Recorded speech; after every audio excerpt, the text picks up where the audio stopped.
ओम नमः शिवाय। श्री सद्गुरुनाथ महाराज की जय। परमपूज्य गुरुदेवता श्री कलावती माता की जय। जय राधे कृष्ण, जय गोपाल कृष्ण, श्री गुरुदेव दत्त। ओम नमः शिवाय। आजचा अनुभव खूप सुंदर अरुंधती पवार म्हणून आहेत, त्यांनी हा अनुभव शेअर केलेला आहे। तुम्हाला सांगू, मी बाकीचे सगळे अनुभव मागं ठेवलेत आणि हा अनुभव पहिल्यांदा शेअर केला आहे। त्याला रिझन आहे, का तर ज्यांचे अनुभव अजून शेअर झाले नाही त्याबद्दल त्यांना मी सॉरी म्हणेन। का तर हा अनुभव शेअर होणं याच्यासाठी गरजेचं होतं, कारण परवा एका ताईंनी जो प्रश्न विचारलेला होता त्याच्यावर मी व्हिडिओ पण बनवलेला होता। तर त्या प्रश्नाला आईंनी बरोबर उत्तर दिलं आठवड्याच्या आधी। त्या प्रश्नाला उत्तर दिलं. त्याने असं विचारलेलं होतं, की भजनानं, नामस्मरणानं जर आपले जे भोग आहेत ते 100वरून 50वर येतात, तर ते सगळेच नाहीत का मिटू शकत? तर त्याच्यासाठी आईंनी हा व्हिडिओ, नशिबात लिहिलेलं सुद्धा आई पुसून टाकू शकतात. नशिबात आपल्या एखाद्या वाईट गोष्ट लिहिलेली असेल, तर ती सुद्धा आई आपली पुसून टाकू शकतात. ती सुद्धा मिटवू शकतात. तेवढी आपली उपासना असली पाहिजे. जर तुमची उपासना एवढी असेल आणि आधीचं पाप एवढं असेल, तर ते मिटवताना आईंना कसं कसं आई हे करतील? एवढं-एवढं तुम्ही पुण्य करणार आणि आधीचं पाप एवढं असणार, तर ते मिटवताना पण आईंना हेच आहे ना, तर जेवढं आपलं ढीग पाप असेल, आता आपल्याला कळतंय की बाबा आपल्याला त्रास होतोय. तर जेवढी जास्त उपासना वाढवेल, तेवढ्या लवकर ते पाप फिटून आपल्याला हे होईल. मग 100% पाप असेल, तर 200% तुमच्याकडनं उपासना झाली पाहिजे. तर अशा पद्धतीनं केलं, तर आपण नशिबात लिहिलेल्या गोष्टीसुद्धा मिटवू शकतो. हे त्यांच्या अनुभवावरनं हे झालं. ताई म्हणत होत्या, आता 49 वर्षाची आहे मी. ऑगस्टमध्ये मला 50वं वर्ष लागेल म्हणतात. आता 49 संपतील, 50वं वर्ष सुरू होतंय म्हणतात. आणि तुम्हाला सांगू, लहानपणापासून ताई म्हणत होत्या, लहानपणापासून मी आईंच्या मार्गामध्ये आहे. म्हणजे माझ्या आई आईंच्या मार्गात असल्यामुळं माझ्या जन्मानंतर आईंच्या मार्गात आली. म्हणजे मी 2 नंबरची आहे म्हणतात. आम्ही तिघी बहिणी. मी 2 नंबरची आहे आणि माझ्या 3ऱ्या नंबरच्या बहिणीच्या वेळेला माझी आई आईंच्या मार्गात आली, असं म्हणत होत्या त्या. माझ्या जन्माच्या वेळेला जर आईंच्या मार्गात असती, तर कदाचित खूप पापं माझी गर्भातच मिटली गेली असती, आधीची खूप खूप पापं, असं त्या म्हणत होत्या. तर त्या म्हणतात, लहानपणीच ज्यावेळेला म्हणजे माझ्या मावशीकडे गुरुजी यायचे म्हणतात, मावशीकडं. आणि तर त्यांनी कुंडली वगैरे हे सगळंच पत्रिका पण बघायचे आणि बाकीच्या गोष्टी पण त्यांनी सांगायचे. पण ते ना फार सडेतोड होते म्हणले. म्हणजे अगदी क्लिअरच बोलायचे.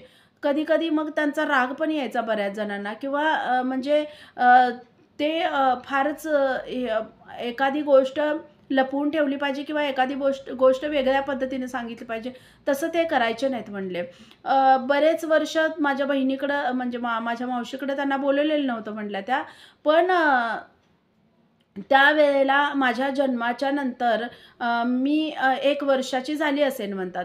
आणि त्यावेळेला माझी आई मला तिकडं घेऊन गेलेली. आम्हाला दोघी बहिणींना, सुरुवातीला आम्ही दोघी होतो, तर दोघी बहिणींना घेऊन गेलेली म्हणतात. आणि अचानक त्यांचं येणं झालेलं होतं म्हणतात. आणि त्यांनी मला बघितलं आणि थोड्या वेळानं माझ्या मावशीला ते बोलले, की ह्या मुलीचं आयुष्य जास्त नाहीये. ही वयाच्या 25 वर्षापर्यंत पण राहणार नाही मुलगी. असं त्यांनी बोलले म्हणल्या डायरेक्ट. आणि त्यांचं म्हणजे ते तसे स्वभावाने हे होते, पण त्यांचं बोललेलं सगळं खरं व्हायचं म्हणले. आणि त्या म्हणत होत्या, म्हणजे अगदी त्यांच्या घरापासून सगळं आधीचं सगळं त्यांनी म्हणजे अगदी क्लिअर जसंच्या तसं हे सांगितलेलं होतं. तसं माझ्या आईला कळल्यावर म्हणल्या, आणि ते माझी मावशीने सांगितलं पण नसतं, पण ते माझ्या आईनं पण ऐकलं. आई तिथंच होती आतमध्ये, पण तिनं ते ऐकलं आणि ती बाहेर आली एकदम. "काय म्हणले हे? काय म्हणले हे?" असं ती करत बाहेर आली. आणि नाही, मी खरं ते खरं सांगतो, या मुलीचं आयुष्य जास्त नाहीये. ही 25 पर्यंत पण राहणार नाही. असं त्यांनी बोललेले होते म्हणल्या. आणि तुम्हाला सांगू आई इतकी म्हणजे टेन्शनमध्ये आली. म्हणजे त्या दिवशीच ती तिथनं मावशीच्या घरातून बाहेर पडली म्हणला. आणि मावशी किती अडवली. मावशी म्हटली, "त्यांचं काय तू मनावर घ्यायला लागलेस?" वगैरे. काही काही म्हणजे तुम्हाला सांगू आणि नंतर पत्रिका वगैरे पण हे केल्या तर तसंच काहीसं माझ्या पत्रिकेत सुद्धा होतं म्हणल्या. म्हणजे सगळ्यांनाच ते कळलेलं होतं, की पत्रिकेत असं आहे तर ते आपण म्हणतो ना कुंडलीमध्ये लिहिलेल्या गोष्टी अगदी खऱ्या असतात, त्या बदलत नाहीत. तर ते बदलण्याची ताकद आहे आपल्या गुरूंच्या आत. ते बदलतात, बदलू शकतात. फक्त आपली उपासना खूप जास्त असली पाहिजे. अ, ह्या अनुभवातून तर तुम्हाला सांगते शेवटपर्यंत सगळ्यांनी खरंच बघा. ऐका सॉरी. ह्या अनुभवातून तर मला म्हणजे 100% 101% गॅरंटी झालेली आहे, की आपलं विधिलिखित आपल्या नशिबात लिहिलेल्या गोष्टीसुद्धा आई बदलतात, बदलू शकतात आणि बदलून दाखवतात. फक्त आपली उपासना तेवढी जास्त असली पाहिजे. तेवढी उपासना आपली अगदी नेमानं आणि अगदी जीव तोडून झाली पाहिजे, की तुमच्याशिवाय कोणच नाहीये. तुमचंच चरण फक्त आहे आणि तुमच्याशिवाय मला आता कुणी हे नको. तुम्ही सगळंजण जी गोष्ट आहे त्या गोष्टीतून तुम्ही बाहेर काढा. हे एवढी आपली उपासना घट्ट असली पाहिजे. तर ते करू शकतात आई. आणि तुम्हाला सांगू त्यांनी तसं सांगितल्यावर म्हणल्या मला तर काहीच कळत नव्हतं. मी 1 वर्षभराची. रडत आई मला घेऊन आली घरी. आणि काय म्हणतात ते आईची अवस्था झाली असेल. आणि तुम्हाला सांगू फार म्हणजे फारच आई घाबरलेली होती. मावशी म्हणजे त्यांनी गेल्यानंतर आई इकडं आल्यानंतर मावशी पाठोपाठ आईच्या पाठीमागं आमच्या घरी, की "तू तसलं काही डोक्यात घेऊ नको, तू नको हे करू." तर आई इतकी रडायला लागली. त्यांचे सगळे शब्द खरे होतात. अ, ते असं का बोलले? का तर आईला पण त्यांचा खूप अनुभव होता. तर असं का बोलले ते? त्यांनी असं नाही क्लिअर बोलायला पाहिजे होतं. माझ्या मुलीचं काही आहे. ज्यावेळी असेल त्यावेळेला बघून घेतलं असतं. ह्यांनी असं कशाला बोलायचं? त्याच्यानंतर मग कुंडल्या वगैरे हे झालं. पण खरंच ते त्यांच्या बोलण्यात तथ्य होतं. पण तुम्हाला सांगू म्हणतात आईनं माझ्या त्याच्यानंतर एक 7-8 महिने किंवा वर्षभर गेलं असेल. वर्ष, दीड वर्ष काही एवढं लक्षात नाही म्हणतात. पण माझी दुसरी बहीण होती ना, तिसऱ्यांदा आई ज्यावेळेला प्रेग्नंट होती, त्यावेळेपासून आईच्या मार्गात आली म्हणतात. आणि त्यावेळी कुणाच्या तरी सांगण्यावरनं ते नाली. आता मला पण एवढं काही लक्षात नाही म्हणतात. मीच लहानच होते. पण मला पण एवढं काही हे नाही. पण तुम्हाला सांगू म्हणतात हा अनुभव मला असं वाटलं, मी फक्त म्हणतात तुमचे 4 अनुभव त्या सांगत होत्या. 4 अनुभव फक्त मी ऐकलेत आणि मी अनुभव शेअर करायला लगेच नंबर हे पण झाला म्हटलं मला. मी WhatsAppवर हे करताना बघितल्यावर मला नंबर दिसला आणि मी तुम्हाला मेसेज केला WhatsAppला. पण मी रिटर्न कॉल केला त्यांना. त्यांनी WhatsAppला हा अनुभव शेअर केला होता. मी रिटर्न कॉल केला. आणि एक दुसरी गोष्ट, की अनुभवाचे व्हिडिओ आहेत आता WhatsAppला पण बरेच येऊन बसलेले आहेत आणि कॉलवर पण बऱ्याच जणांशी बोलणं झालंय. तर ज्यांना अनुभव नवीन शेअर करायचे त्यांनी एक 7-8 दिवस थांबा. त्याच्यानंतर मग शेअर करा. का तर हे व्यवस्थित होऊ देत आणि मग हे करा. तर त्या म्हणत होत्या ज्या वेळेला आईला कळलं, आईनं ती खूप खूप वर्ष, 2 वर्ष खूप रडली असेल म्हणतात. खूप रडली असेल. का तर आई मला म्हणायची म्हणतात, की खूप मी त्रास करून घेतला ह्या गोष्टीचा, खूप त्रास करून. 3 वर्ष झालं म्हणतात आई गेली आता. तर त्या म्हणत होत्या ज्यावेळेला आईंच्या मार्गात आई आली, त्यावेळेला तिनं पूर्ण पूर्ण हे म्हणजे दोघी बहिणींची तिला काळजीच नव्हती. आणि मी पण म्हणायची, आईनं कधी माझ्यापर्यंत ही गोष्ट नाही आणली, की ही माझी काय एवढी काळजी करते. प्रत्येक वेळेला म्हणजे कुठं पण ती मी जायचं, करायचं म्हटलं ना, तरी पण अशी घाबरल्यासारखीच कायम असायची. मी येते, हिला पाठव, तिला पाठव, अशी करायची. म्हणजे एखादी गोष्ट लवकर कळली तर ती पण किती घातक असू शकते. आईने किती वर्ष म्हणजे तिचं काही काय पाप असेल म्हणतात काय माहिती, तेवढे वर्ष तिनं झुरून काढली. आणि तुम्हाला सांगू त्यांचं भविष्य खरं पण ठरलं कुठेतरी. पण आईंची उपासना आईनं माझ्याकडनं उपासना एवढी करवून घेतली म्हणतात, एवढी प्रचंड करवून घेतली. आई म्हणजे आम्हाला तिघींना ते काही मला पर्सनली एकटीला बसवायचीच नाही. आम्हाला ते जसं ती मार्गात आली ना, तसं तिनं आईंना वाहून घेतलं आणि तिची प्रार्थना माझ्यासाठी खूप जास्त होती म्हणतात. आणि मला पण तेवढंच, बहिणींना पण तेवढंच करायला लावले. आणि लहानपणापासून म्हणजे कळत नव्हतं तेव्हापासून आम्हाला राग यायचा प्रचंड आईचा म्हणतात त्या. की आम्हाला ना ती अगदी नामस्मरणाला अर्धा-अर्धा, पाऊण-पाऊण तास बसवायची. आमचं मन नसायचं, काही नसायचं. आणि त्या काळात कुठलं काय एवढं नामस्मरण करायची काय एवढ्या लहान वयात हे असते काय म्हणतात. पण ती बसवायची, जोर जबरदस्ती बसवायची. आणि तिनं पण प्रचंड नामस्मरण, घरात प्रचंड नामस्मरण आईनं केलं म्हणतात. आणि त्या कृपेनं सगळ्या गोष्टी चांगल्या होत्या म्हणतात. बाकीच्या सगळ्या गोष्टी चांगल्या होत्या. म्हणजे माझे वडील खूप चांगले सात्विक वृत्तीचे, आई पण तशीच. पण एवढी वर्ष आईनं झुरून काढली. किती म्हणजे किती त्रास झाला असेल तिला. आणि तशा पद्धतीनंच झालं. 19व्या वर्षी मला ब्रेस्ट कॅन्सर झाला म्हणतात. आणि तुम्हाला माहिती आहे म्हणतात ह्या गोष्टी किती भयानक आहेत. तुम्हाला सांगू आईला असं वाटायला लागलं, आईंवरचा विश्वास उडायला लागला तिचा. आणि तिला असं वाटायला लागलं शेवटी त्यांनी बोललेलेच खरं झालं. अ, आई पण काही करू शकत नाहीत. माझी मुलगी नाही वाचू शकत, असं तिला पण वाटायला लागलं. मी इतकी खचले, इतके वर्ष उपासना करत होते आईंची, अगदी लहानपणापासून. आईंची मला वाटतंय म्हणतात त्या 5-6 वर्षाची असल्यापासून मी उपासनेत होते म्हणल्या. आणि म असं ज्यावेळेला ते समोर आलं, मी हादरले म्हणतात आतून. आणि आई इतकी ढासळली म्हणतात. आईला असं वाटलं की त्यांचं भविष्य खरं ठरणार. आणि म्हणजे इतकं तुम्हाला सांगू ती ती सिच्युएशन घरावर अशी वेळ होती ती की म्हणजे पूर्ण घर ढासळलं आमचं म्हणतात. आईंची उपासना करावी का नको? हा प्रश्न आईपुढं पण होता आणि माझ्यापुढं पण होता म्हणल्या. खूप आम्ही त्रासात होतो म्हणल्या. आणि ही गोष्ट टाळण्यासाठी आई एवढे वर्ष उपासना करत होती. म्हणजे माझ्या मुलीला काही होऊ नये ह्या गोष्टीसाठी. तिला असं वाटायचं काही हिचा ॲक्सिडेंट होईल काय? हिला कुठं कोणतरी काहीतरी करेल काय? असं इतके वर्ष ती ह्या भीतीत होती. आणि ते असा आजार समोर आल्यानंतर ती खूप खूप ढासळली म्हणतात.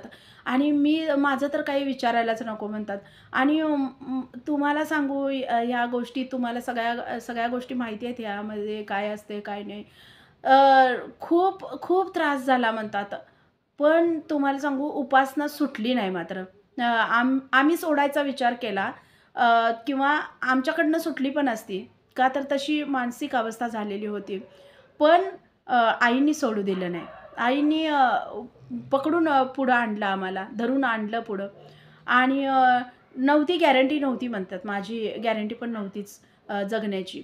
आणि हे आधीचं तर म्हणजे भविष्य तिच्या कानात असल्यामुळं आईला तर पूर्णच वाटलेलं होतं, माझी मुलगी जगणार नाही. पण तुम्हाला सांगू, अवघ्या 4 वर्षामध्ये आईंनी मला त्या गोष्टीतून बाहेर काढलं उपासनेच्या जोरावर. किती उपासना झाली असेल तुम्हाला सांगू म्हणतात. अगदी म्हणजे वाटतच नाही म्हणतात मला, की म्हणजे असं मी मनापासून काही उपासना केली असेल. उगीचच करायचं म्हणून असं मी उपासना. आईची पण तशाच पद्धतीनं, पण उपासना सुटली नाही मात्र. उगाच करायचं म्हणून करायचं. आईंवरचा विश्वास पूर्ण संपलेला होता. आईचा तर पूर्ण संपलेला होता म्हणतात. का तर आईला तेच आठवत होतं, भविष्यच आठवत होतं. आणि तिचं पूर्णच संपलेला होता विश्वास म्हणतात. अवघे 4 अनुभव ऐकून त्यांनी हा अनुभव शेअर केलेला आहे. आणि ह्या अनुभवामध्ये ताईंच्या प्रश्नाचं उत्तर आहे म्हणून मी हा अनुभव शेअर करायला लागले. मला परवा जो ताईंनी प्रश्न विचारलेला त्या प्रश्नाचं उत्तर आहे की आपलं विधिलिखित आई पूर्ण मिटवू शकतात का? मिटवू शकत नाहीत का? 100चं 50वर जर भोग येतात, तर 50वर येण्यापेक्षा पूर्णच भोग संपवू शकत नाहीत का? तर त्याचं हे कुठेतरी आईने उत्तर दिले, की विधिलिखित जर तुमचं असेल, की तुम्हाला अगदी कमी वयात तुमचं मरण आहे किंवा कमी वयात आयुष्य संपणार आहे, तर ते सुद्धा आई मिटवतात. पण थोडंसं काहीतरी तर हे करायला लागते आपल्याला. तेवढं आपल्याला पूर्ण समर्पण करून आपल्याकडनं सेवा झाली पाहिजे. आणि तुम्हाला सांगू 4 वर्ष खूप, खूप, खूप त्रासात होते म्हणले, खूप त्रासात. आणि 19व्या वर्षी हे सगळं कळलं आणि 4-5 वर्ष गेली म्हणतात. पण तुम्हाला सांगू उपासना नाही सुटली, पण अ, आजार सुटला म्हणतात तो. म्हणजे झाली मी बरी झाले. आईला वाटत नव्हतं, तुम्हाला खरं सांगू म्हटलं आईला वाटत नव्हतं. मावशीला कळल्यावर मावशीला सुद्धा विश्वास बसला आणि तिनं गुरुजींना पण त्या विचारलं. तर ते बोलले त्यावेळेला म्हणले, की हे बघा मी बोललेलो होतो आणि नाही त्या व्यक्तीचं आयुष्यच हे आहे. त्या व्यक्तीचं आयुष्यच कमी आहे. आणि तुम्हाला सांगू ते मावशीला नंतर आणि परत बोलल्यानंतर तर मावशी पण पूर्ण खचली म्हणतात. पण तुम्हाला सांगू माझं विधिलिखित जे होतं ते मिटवलं म्हणतात आईंनी. मी पूर्ण बरी झाले. कुणालाही विश्वास नव्हता. जशी मी बरी व्हायला लागले तसं परत मनापासून नामस्मरण वगैरे पण त्याच्या आधी पण सुटलं नव्हतं म्हणतात. की सुटलं असं नाही. पण त्या त्रासामध्ये किंवा त्या सिच्युएशनमध्ये असं मनापासून व्हायचं नाही म्हणतात. खूप रडायची मी, आई खूप रडायची, बहिणी रडायच्या, वडील पण खूप खचले म्हणतात. पैसा गेला त्याचं काही नाही, पैशाचं काही हे नव्हतं का तर आईंनी भरपूर दिलेलं होतं. आईंच्या कृपेनं भरपूर होतं. पण तुम्हाला सांगू म्हणतात मन खूप खचले. त्याच्यानंतर मी चांगली झाले, व्यवस्थित झाले. पण तरीसुद्धा असं वाटायला लागलं, आता आपलं लग्न नाही होऊ शकत. आणि काय असलं जगण्याचा अर्थ आहे? काय काय जगून तर काय अर्थ आहे? त्यापेक्षा मेलो असतो बरं झालं असतं. कुठेतरी आईलासुद्धा हेच वाटत असणार आहे, पण ती बोलून दाखवत नव्हती म्हणल्या. पण तुम्हाला सांगू म्हणल्या, त्याच्यानंतर वयाच्या 26व्या वर्षी अ, आयुष्यानं एक नवी दिशा घेतली म्हणतात. तुम्हाला सांगू अशी व्यक्ती माझ्या आयुष्यात आली, जिनं माझ्या सगळ्या ह्याच्या सहित मला स्वीकारलं. आईंच्या कृपेनं ती व्यक्ती आयुष्यात आली. माझं लग्न ठरलं. विचार करण्याची गोष्ट आहे म्हणतात. लग्न ठरलं माझं, हे सगळं स्वीकारून. त्यांचं आधीचं लग्न झालेलं होतं म्हणतात आणि ह्या गोष्टी म्हणजे मला मूल-बाळ वगैरे ह्या गोष्टी शक्य नव्हत्या. हे सगळं होतं. पण तुम्हाला काय सांगू म्हणतात, जगणंच नव्हतं माझं. पण आईनी एवढं हे केलं. अ, त्या त्या व्यक्तीनं मला स्वीकारलं. त्यांचं डायव्होर्स झालेलं होता म्हणतात आणि एक मुलगी होती. एक मुलगी असताना त्यांनी त्या सोडून गेलेलं म्हणजे डायव्होर्स पूर्ण म्हणजे लीगली सगळं डायव्होर्स वगैरे ते प्रोसेस झालेली होती. पण सगळेजण मावशी पण विचारात, आई पण विचारात. मावशी पण म्हणायला लागली, "नको बाई आपली मुलगी आपल्याजवळ राहू दे." अ, कसं आहे एक मुलगी असताना एखादी बाईनं डायव्होर्स घेणं काहीतरी ह्यांच्यात पण काहीतरी हे असेल आणि लगेच पसंत पण केली ह्यांनी ते तर नको असं शेवटपर्यंत सगळ्यांना वाटत होतं बरं का. आणि खूप बाहेरून चौकशा वगैरे पण केल्या, हे केलं पण काही निघत नव्हतं. पण तुम्हाला सांगू त्या त्या म्हणतात खूप भीती होती मनात खूप. आणि सगळेजण म्हणायला लागले होते, "काय माहिती कसलं आहे, काय तुम्ही बघा बाई विचार करा." का तर एक एक मुलगी आहे आधीची आणि म्हणजे एक्सपायर वगैरे झालं असलं ती ती गोष्ट वेगळी. पण असं डायव्होर्स देऊन गेलेत वगैरे म्हटल्यावर सगळेजण हे करायला लागले. आईंवर सगळं सोडलेलं होतं, सगळं आईंवर सोडलेलं होतं. आणि एवढी प्रॉपर्टी असताना एवढं सगळं असताना बिझनेस त्यांचा चांगला असताना, प्रॉपर्टी एवढी असताना, शेती भरपूर होती. 11 एकर शेती आहे म्हणतात आमची. हे एवढं सगळं असताना का एखादी लेडीज सोडून जाईल? एक मूल असताना का एखादी लेडीज सोडून जाईल? ह्यांच्यात काहीतरी तर प्रॉब्लेम असेल ना घरी. तरच हे आणि आपल्या मुलीला आधीच अशा संकटातनं बाहेर पडले. आईनी बाहेर काढले तिचं आयुष्य परत सुरू केले. तर नको. असं सगळ्यांना वाटायला लागलं म्हणतात. पण तुम्हाला सांगू आईंना ते करवून आणायचं होतं आणि सगळीकडनं चौकशा वगैरे करून काय असेल ते असेल, बघूया नशिबात काय असेल ते असेल, असं करून ते लग्न झालं म्हणतात. लग्न झालं तुम्हाला सांगू, आज मी म्हणतात आता पुढच्या महिन्यात 50शी मला आता लागेल, 49 पूर्ण होतात. तुम्हाला सांगू अजून 1 महिना अवधी आहे माझ्या वाढदिवसाला. माझ्या मुलीनं, माझ्या जावयानं आणि माझ्या मिस्टरांनी एवढे सरप्राईज माझ्यासाठी 1 महिना आधी हे केले म्हणतात. ते त्यांचे फुटले म्हणतात. पण तुम्हाला सांगू इतकं आईंनी माझं म्हणजे हे विधिलिखित जे आहे ते आई मिटवतात, मिटवतात. आपली उपासना तेवढी असली पाहिजे म्हणतात. तर तुम्हाला काय सांगू म्हणतात आईंनी चमत्कार केले. लग्न झाल्यानंतर त्यांना माहिती होतं हिचा असा आजार होता, त्यातनं बरी झालेली आहे. हे झालं. तुम्हाला सांगू सासूनं माझ्या मला सासरे नाहीत म्हणतात.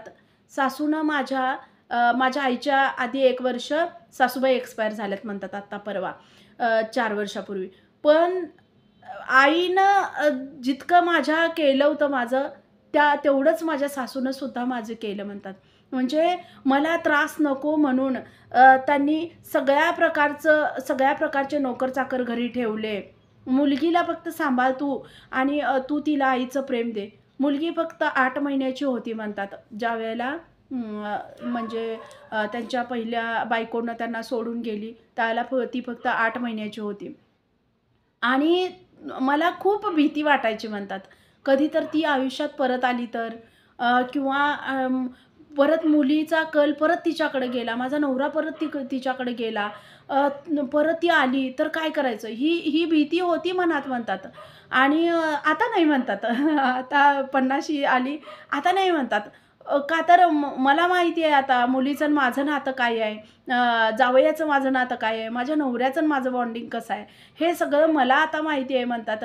ही गोष्ट अशक्य गोष्ट शक्य केली आहे म्हणतात आणि झाली आहे. माझा हा अनुभव म्हणतात इतक्या लोकांनी शेअर करावा, की सगळ्यांना कळावं, की विधिलिखित गुरु बदलतात, बदलवून दाखवतात. आपली उपासना तेवढी असली पाहिजे म्हणतात.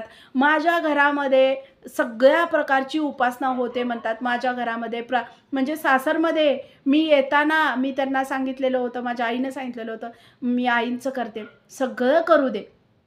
माझ्या मुलीला चांगलं सांभाळू दे, आमच्या घराला घरपण देऊ दे, एवढीच आमची अपेक्षा आहे. त्यांनी हे बोलले.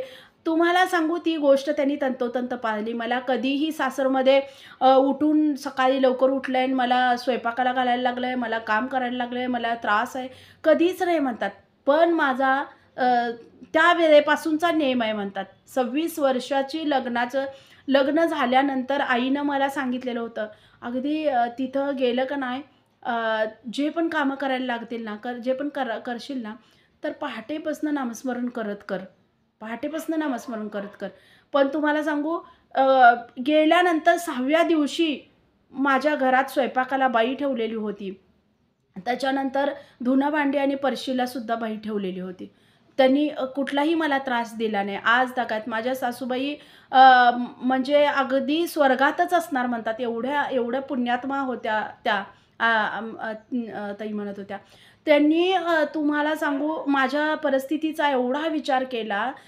कधी त्यांनी मला असं टोमणा एक मारला नाही मरेपर्यंत म्हणल्या. आणि म्हणजे ही गोष्ट मला इतकी भावली. मी म्हटलं आईनं सांगितले ना पहाटेपासून हे कर, तर मी नेमच केला म्हणल्या. 4 वाजता उठायचं. आपल्याला काही नसलं तरीसुद्धा 4 वाजल्यापासून आपण 6 वाजेपर्यंत नामस्मरण करायचं. आणि 6 वाजल्यापासून काय ते 1 तासभर काय आपल्याला जे करता येईल घरातलं ते करून परत प्रातस्मरण. तुम्हाला सांगू आजपर्यंत त्या म्हणतात माझा नेम अजून तसाच आहे. आणि संध्याकाळचं सायंस्मरण, इतर वेळी नामस्मरण, त्याच्यानंतर चांगलं हे आईंचे चांगले ग्रंथ वाचणं, चांगलं हे करणं, ह्या गोष्टी जर आपण केल्या ना म्हणतात आयुष्य अशा बदलवतात ना की भले थक्क होतील आणि आपणच कधीतरी थक्क होऊ. हे माझ्या नशिबात नव्हतं. आईनी दिलंय पण. हे स्वतःसुद्धा आपण आश्चर्य करू असं घडवतात आई, असं म्हणत होत्या ताई. तर त्या म्हणतात ज्यावेळेला मी 5-6 दिवसानंतर आयुष्य अनुभवायला लागले, त्यावेळेला असं वाटायला लागलं म्हणजे खरंच हे स्वप्न तर नाही आहे ना, म्हणजे हे नव्याचे 9 दिवस असं तर नसेल ना, ही पण भीती होती. पण 2-3 महिने गेल्यानंतर मात्र ही आईंची कृपा आहे, हे मला जाणवायला लागलं म्हणतात. ही आईंची कृपा आहे. आणि तुम्हाला सांगू मी त्या बाळात इतकी रमायला लागले. माझे मिस्टर पण प्रत्येक गोष्टीत माझी खूप खूप काळजी करून सगळ्या गोष्टी माझ्यासाठी खूप हे केलं त्यांनी. आणि मला फक्त नंतर हीच आशा होती की ही पण लोकं आईंच्या मार्गात यावी. आणि मी आईंचा फोटो घेऊन आलेले होते लग्न झाल्यानंतर. त्यांनी तो देवारात लावायला लगेच परवानगी दिली. मी सासूबाईंना विचारलं, "हे माझ्या गुरूंचा फोटो आहे." "हां, लाव की देवाऱ्यात." असं त्यांनी स्वतः बोलल्या म्हणल्या. आणि मी रोज देवारात लावून मी आईंपुढं हे करायला लागले. खूप भारी वाटायचं. आणि मी मग मुलीला घेऊन मांडीवर घेऊन हे करायला लागले. ती झोपलेली असली तरी मी उठवून घ्यायची म्हणल्या. तरी मी तिला घ्यायची आणि मी नामस्मरण करत बसायची तिला माझ्यासोबत घेऊन. माझे मिस्टर मला म्हणायचे, "तू जा, तू कर जा. ती झोपले तर झोपू दे." नाही, मी तिला घेऊन जायची म्हणल्या आणि नामस्मरण करायची. आणि ती उठायची नाही म्हणलं अजिबात. म्हणजे तिनं कधी असं पहाटेचं मला म्हणजे किती आईंनी माझा विचार केला म्हणतात. काहीतरी भोग होते ते मला 4-5 वर्ष हे झालं. पण एवढे मोठे भोग होते, की माझं आयुष्य संपणार होतं. हे निश्चित होतं म्हणले. अ, आ म्हणजे ही गोष्ट होणार होती हे निश्चित होतं, की माझं आयुष्य संपणार आहे. पण ते तेवढ्यावर आणलं म्हणतात आईंनी. आणि त्यामुळं संकटं आली ना, कधीसुद्धा खचून जाऊन उपासनेवर परिणाम होऊ देऊ नका, नामस्मरणावर परिणाम होऊ देऊ नका. खूप नामात ताकद आहे म्हणतात त्या. खूप नामात ताकद आहे. आजही मी पहाटे 4 वाजल्यापासून 6 वाजेपर्यंत नामस्मरण करते. ही गोष्ट सांगण्याची नाही आहे म्हणतात, आपली उपासना सांगू नये. पण सांगते का? का तर त्याच्यात ताकद आहे खूप. ही गोष्ट करा. पहाटे उठून नामस्मरण करा. ताई म्हणत होत्या, पहाटे उठून नामस्मरण करा. तुम्ही बघा काय चमत्कार होतात आयुष्यात." तर तुम्हाला खरं सांगू त्यांनी बोलत होत्या ना, म्हणजे मी स्वतः नंतर कॉल लावला आणि मी बोलले. म्हणल्या, "पहाटे उठून प्रत्येकानं नामस्मरण केलं पाहिजे बघा आणि 7 ते 8:30 भजन प्रातस्मरण करा. 4 वाजता उठून नामस्मरणाला बसा तुम्ही अंघोळ करून. बघा तुम्ही 2 तासाच्या नामस्मरणामध्ये काय ताकद तुमच्यात निर्माण होत्या." त्याच बोलत होत्या ना, माझ्या अंगावर काटे येत होते अक्षरशः तुम्हाला खरं सांगते. मला म्हणल्या नंतर मी ह्या गोष्टी सगळ्या आईंवर कधी-कधी भीती वाटायची म्हणल्या त्यातनं सुद्धा. माझी मुलगी, माझा नवरा परत तर त्या त्या त्या बाईकडे परत नाही ना जाणार. ही भीती वाटत होती म्हणल्या. नाही असं नाही. पण सगळ्या गोष्टी आईंनी पालटवल्या म्हणल्या. सगळ्या गोष्टी. वय म्हणजे आता मुलीचं लग्नसुद्धा झालेलं आहे. जावई आलेला आहे त्यांना आता. तर त्या म्हटल्या म्हणजे खूप लवकर का तर तिकडचे बिल्डर आहेत म्हणल्या माझे जावई. त्या आणि तिचं शिक्षण संपत आल्यावरच म्हणजे थोडंसं अजून होतं. तोपर्यंतच चांगलं स्थळ आलं म्हणून सगळ्यांनी घरच्यांनी म्हटले, "असू दे, चांगलं आहे." आणि नंतर मग तिनं तिचं ती ती म्हणजे शिक्षण तिथं पूर्ण केलं तिनं म्हणल्या. तिचं BSc वगैरे तिनं तिकडंच पूर्ण केलं. लवकर लग्न झालं तिचं. पण तुम्हाला सांगू, ज्यावेळेला माझी मुलगी मोठी व्हायला लागली, एकदा तिची आई आलेली म्हणतात, तुम्हाला काय सांगू मला असं सुचेना. मी म्हटलं, "आई मला असं काही घडू देऊ नका. मला तुम्ही आयुष्य दिलेलं आहे, त्या आयुष्याचं नरक होऊ देऊ नका माझ्या." आणि तुम्हाला सांगू, माझ्या मुलीनं भेटायला नकार दिला तिला म्हणल्या. स्वतः मला बोलली, "आई तू घाबरू नकोस. मी कधीच नाही तिला भेटणार." आज तागायत माझ्या मुलीनं ते वचन पाळलंय म्हणतात. का तर ती आईंच्या मार्गातली आहे म्हणतात. का तर माझ्यामुळं सगळं घर माझ्या आईंच्या मार्गात आलं म्हणतात. आणि माझे मिस्टर आईंच्या मार्गात आले, माझ्या सासूबाई आईंच्या मार्गात आल्या, म्हणजे माझी मुलगी आईंच्या मार्गात आली. म्हणजे माझं पूर्ण घर आईंनी आईमय केलं. का तर कधी कधी ह्या गोष्टी होतात ज्यावेळेला म्हणजे वाईट वेळ आली तरीसुद्धा तुमची उपासना चालू आहे. त्यावेळेला ह्या गोष्टी होतात. आईनं एवढी वर्ष उपासना केलेली होती, एवढी वर्ष ती फक्त मला उपासनेमध्ये ढकलत होती. काही कळू दे नाही तर नाही कळू दे, अर्धा-अर्धा तास बसवून ठेवायची, नामस्मरण करा मोठ्यानं म्हणून. त्या सगळ्या उपासनेचा हा परिणाम झालेला आहे म्हणतात, की म्हणजे आता शरीर अगदी व्यवस्थित काम करतंय. माझ्या मुलीकडनं मला सुख मिळालं, मला संसार सुख नशिबातच नव्हतं किंवा जगणंच नशिबात नव्हतं, तर ते एवढं सगळं सुख मला हे दिलेलं आहे. मुलीचं पण तेवढंच चांगलं केलं आईनी. माझ्यासमोर सगळ्या गोष्टी हे झाल्या. माझ्या नवऱ्यानं परत कधी त्या बाईचा कधी कधी वाटायचं नाद वगैरे, परत कधी हे होईल का? परत कधीतरी ती फिरून आयुष्यात येईल का? पण कधीही तसं झालं नाही म्हणतात. त्यामुळे निर्धास्त राहा, बिनधास्त राहा, सेवा करा. सेवेचा मेवा इतका प्रचंड आहे, ताई म्हणत होत्या, इतका प्रचंड आहे. आता त्यांनी खूप प्लॅनिंग केलेले होते म्हटल्या, की मला पुढच्या महिन्यात सरप्राईज देण्यासाठी, पण ते सगळे सरप्राईज माझ्या समोरच आले म्हटल्या. त्यामुळं ते पण दोघं तिघं नर्वस झाले, माझे मिस्टर वगैरे. पण तुम्हाला सांगू म्हणतात, ज्याची जगण्याची हे नव्हती त्यालासुद्धा आई बाहेर काढू शकतात. तर सगळ्या गोष्टी मिटवू शकतात.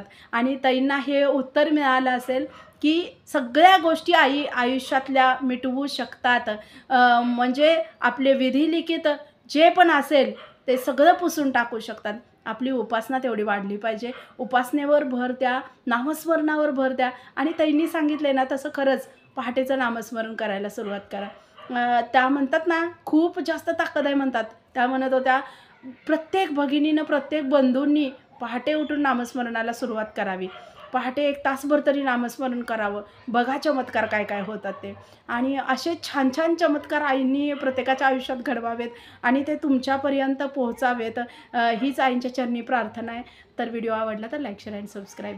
श्री सद्गुरुनाथ महाराज की जय. परमपूज्य गुरुदेवता श्री कलावती माता की जय. जय राधे कृष्ण, जय गोपाल कृष्ण, श्री गुरुदेव दत्त. ओम नमः शिवाय.